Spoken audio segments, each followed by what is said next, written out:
Matthew 6 is the second chapter of Jesus' Sermon on the Mount. Chapter 5 is the first, and chapter 7 the last. In this chapter, Jesus teaches about practicing righteousness with sincerity, not for show.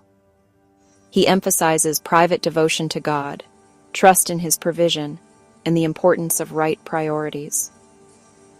Verses 1 through 4. Jesus emphasizes that we should give to the needy but not publicly, to draw attention to ourselves or to gain praise from others. We need to give but do it secretly.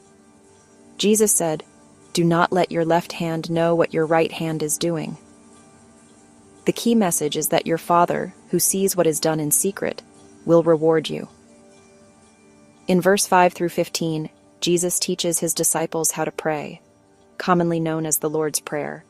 The prayer is also mentioned in Luke chapter 11. Before He teaches them the Lord's Prayer, He makes sure they understand that they should not pray to impress others, but should do so humbly and in private if possible. That we should pray with sincerity. We should avoid empty and repetitive words that are spoken for the sake of those that hear them.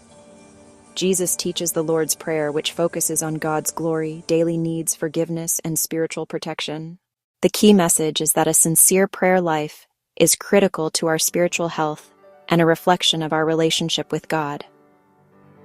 In verses 16 through 18, Jesus tells His disciples how they should fast. Like prayer, do it privately and do not draw attention to yourself.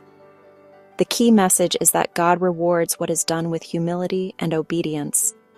In verse 19 through 24, Jesus says, we should store up treasure in heaven and not on earth, where they can be stolen or destroyed by moths and rust. He goes on to explain that you cannot serve two masters.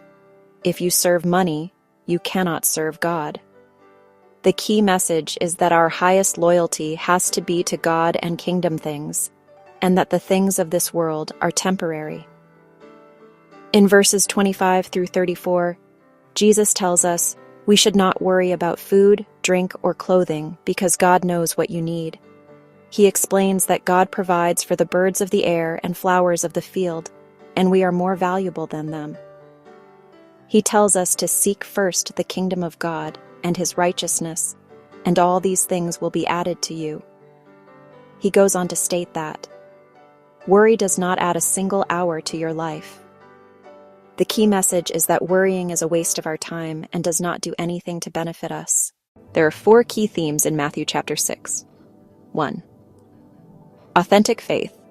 God desires sincerity, not religious performance or public approval. 2. Private devotion.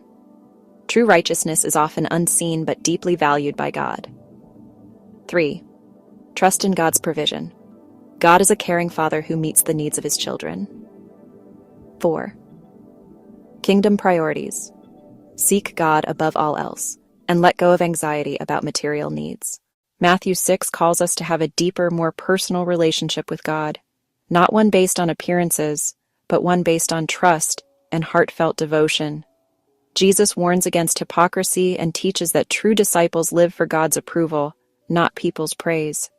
He proclaims to all of us that freedom from worry comes by seeking God's kingdom first and trusting in God's provision. The question is, are we really willing to trust God?